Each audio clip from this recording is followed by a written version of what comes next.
చట్టాలు అమలు చేయాలంటే వాళ్ళు చేస్తారని ప్రశ్న. మేము అదే అంటున్నాం. డిఏఓగా డాక్టర్ చెన్నా ఏలియా గత అంటే 94 అంటే స్వాతంత్రం వచ్చినప్పటి నుండి ఆయన ఓపీడీఎస్ స్థాపించి మిత్రులు రాజరామేశ్వర వారి అందరి సహచరులే పోరాటం నిరోధితమైన పోరాటం చేసి మరి ఏదైతే 30-40 సంవత్సరాల్లో భారత పాలకులు మరి ఆదివాసులకు ఏం చేశారనేటటువంటిది పసిగట్టిన అనంతరమే ఏమి చేయలేదు. భారత రాజ్యాంగంలో మరో రాజ్యాంగం అయినటువంటి 5వ షెడ్యూల్ ఉన్నప్పటికీ భారత పాలకులు విఫలమవుతున్నారు. స్వయం పాలన రాజ్యాధికారం ఆదివాసులకు ఇచ్చినట్లయితే వారి ప్రాంతాన్ని వారు పరిపాలించుకుంటారు, వారి హక్కుల్ని వారు కాపాడుకుంటారు, వారి సంపదను వారు పొందుతారు అనేటువంటి ఉద్దేశంతో మరి రాజ్యాంగం 5వ షెడ్యూల్ చెప్తున్నప్పటికీ కూడా ఆ రాజ్యాంగాన్ని వీళ్ళు అమలుపరచడంలో నేను భారత పాలకులు విఫలమవుతున్నారు కనుకనే మాకు మా ప్రాంతాన్ని పరిపాలించుకునేటటువంటి రాజ్యాధికారం ఏదైతే స్వయంపాలన రాజ్యాధికారం ఇవ్వాలని చెప్పేసి 5వ షెడ్యూల్ చెప్తున్నాయో అది ఇవ్వాలని చెప్పేసి ప్రత్యేకంగా దండకారణ్య లిబరేషన్ ఆర్గనైజేషన్ అంటే మనకున్నటువంటి 10 రాష్ట్రాల్లో 5వ షెడ్యూల్ భారతంలో ఉన్నటువంటి 10 రాష్ట్రాల్లో ఉన్నటువంటి 3 లక్షల చదరపు కిలోమీటర్ల వైశాల్యం ఈ భూభాగాన్ని 1956లో నిన్న చెప్పారు భాషా ప్రాయుక్త రాష్ట్రాల పేరు ముక్కలు చేశారు. 4 రాష్ట్రాలుగా చేశారు. మహారాష్ట్ర, మధ్యప్రదేశ్, ఆంధ్రప్రదేశ్, ఒడిశా 4 రాష్ట్రాలుగా చేశారు. దాన్ని మరి వరుసల క్రమంలో ఛత్తీస్గఢ్, జార్ఖండ్గా విచ్ఛిన్నం చేశారు. మరలా తెలంగాణగా విచ్ఛిన్నం చేశారు. అంటే భాషా ప్రాయుక్త రాష్ట్రాల పేరుతో విచ్ఛిన్నం చేయడం వల్ల భూభాగంతో పాటు ఉన్నటువంటి సామాజిక వర్గాలు కూడా విచ్ఛిన్నమైంది. విచ్ఛిన్నమవడంతో దీని వెనకాల పెద్ద కుట్ర ఉంది. అపారమైనటువంటి భారతదేశంలో ఆర్థిక సంబంధమైనటువంటి ఖనిజ సంపద కూడా ఎక్కడ ఉందంటే ఇవాళ దండకారణ్య భూభాగంలో ఉంది. మనందరికీ తెలుసు ఈ భారతదేశ ఆర్థిక వ్యవస్థ ఆదివాసీ దండకారణ్య భూభాగం మీద ఆధారపడి ఉంది. 100కి జీడీపీలో 85% ఆర్థిక వనరులంతా ఎక్కడ ఉందండి? దండకారణ్య భూభాగంలో ఉంది. కనుకనే ఆ దండకారణ్య భూభాగాన్ని ఉమ్మడి భూభాగాన్ని ఉమ్మడిగా ఉంచినట్లయితే ఇవేళ కాకపోతే రేపైనా సరే మరో కుమరం మేము పుడతాడు, మరో బిర్సాముండా పుడతారు, వీళ్ళు రాష్ట్రాలు కావాలని అడుగుతారు, లేకపోతే దేశాన్ని కావాలని అడుగుతారు అనేటువంటి ఉద్దేశంతో ఈవేళ ఆ రాష్ట్రాన్ని ఉమ్మడి భూభాగాన్ని ముక్కలు చేసింది ఆ రోజు. మరి ఈవేళ కనుకనే అట్లీస్ట్ మాకు ఏమి వద్దు, స్వయం పాలిత రాజ్యాధికారంతో కూడినటువంటి రాష్ట్రాలు కావాలని చెప్పేసి నేడు మరి ఆ రోజు డాక్టర్ చెన్నా ఏలియా గారు స్వయం పాలన రాజ్యాధికారమే వీటన్నిటి కూడా ఆదివాసులు నేను ఎదుర్కొంటున్న సకల సమస్యలకు అన్నిటి కూడా ఏకైక మార్గం స్వయం పాలన రాజ్యాధికారం అని చెప్పేసి ఒక పిలుపునిస్తూ దండకారణ్య లిబరేషన్ ఆఫీస్ ఏర్పాటు చేయడం జరిగింది. ఆ నినాదంతో అదే కానీ ఏర్పాటు చేసినట్లయితే నిన్ననే మరి పెద్దలందరూ మాట్లాడుకుంటున్నాం. 170 కానివ్వండి, వ్యవసాయ యాక్ట్ కానివ్వండి, లేదా ఇంకా మరే యాక్ట్ అయిన జీవన భక్తి కానివ్వండి, మన చట్టాలు మనం తయారు చేసుకుంటాం. ఆదివాసీ సార్ ఒక్క నిమిషం సార్ అంటే చెప్పాలి ఇది ఎందుకు దీంతో దాంతో అదే అదే సార్ దాంతో కూడా పడింది సార్ ఎస్ అదే సార్. ఎందుకంటే రాజ్యాధికారం వచ్చినట్లయితే ఇవన్నీ కూడా మనల్ని మనం సమకూర్చుకుంటాం.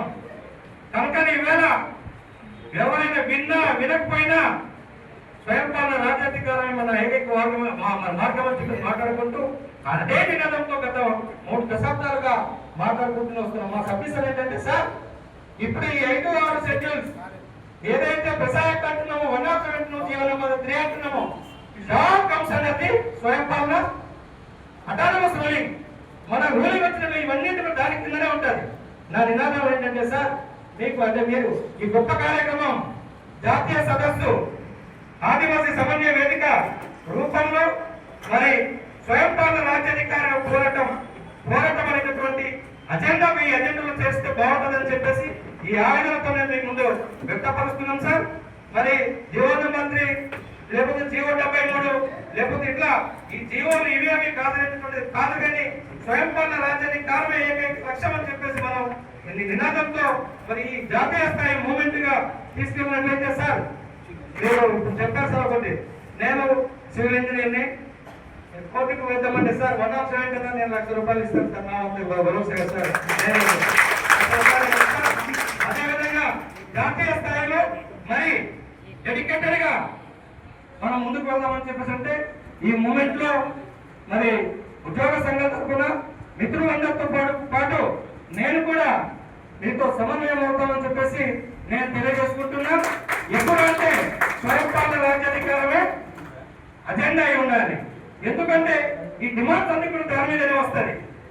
ఈ డిమాండ్స్ అన్ని కూడా మరి దాని మీదనే వస్తుంది.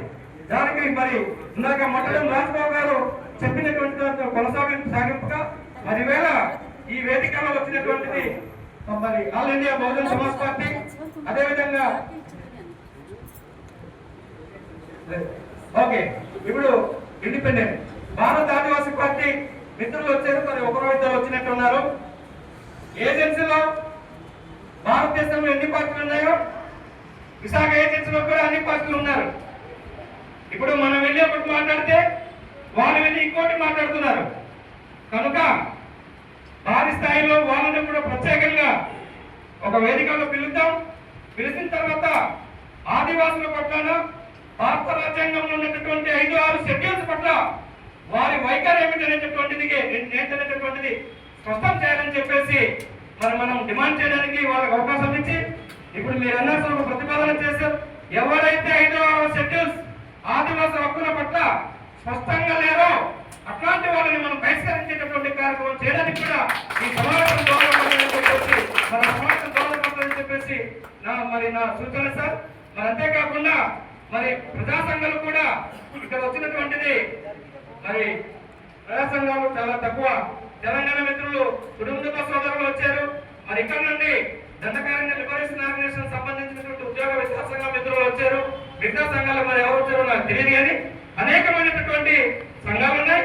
వాళ్ళని కూడా మనం మమేకం చేస్తూ మరొక కోఆర్డినేషన్ మీటింగ్ ఏర్పాటు చేసి తుది ఒక కార్యరూపం దాలిస్తే బాగుంటుందని చెప్పేసి నేను తెలియజేసుకుంటున్నాను. ఖచ్చితంగా మరి ఎవరినైతే మనం బహిష్కరిద్దాం అనుకుంటున్నామో వాళ్ళందరినీ కూడా ఆ వేదికలో మనం పిలవడానికి ప్రత్యేకంగా సార్వలు కప్పి పిలుద్దాం. పిలిచిన తర్వాత మా వైఖరితో బయటకు చేసేటటువంటి చేస్తూ రానట్లయితేనే వాళ్ళకి మరి మనం బయటికి బహిష్కరించేటటువంటి కార్యక్రమం చేద్దామని చెప్పేసి మరి ఈ సందర్భంగా మరి నేను తెలియజేస్తున్నాను సార్. మరొక ముఖ్యాంశం, మొన్న మిత్రులు ఎవరో ప్రధాన మాట్లాడుతూ చెప్పారు,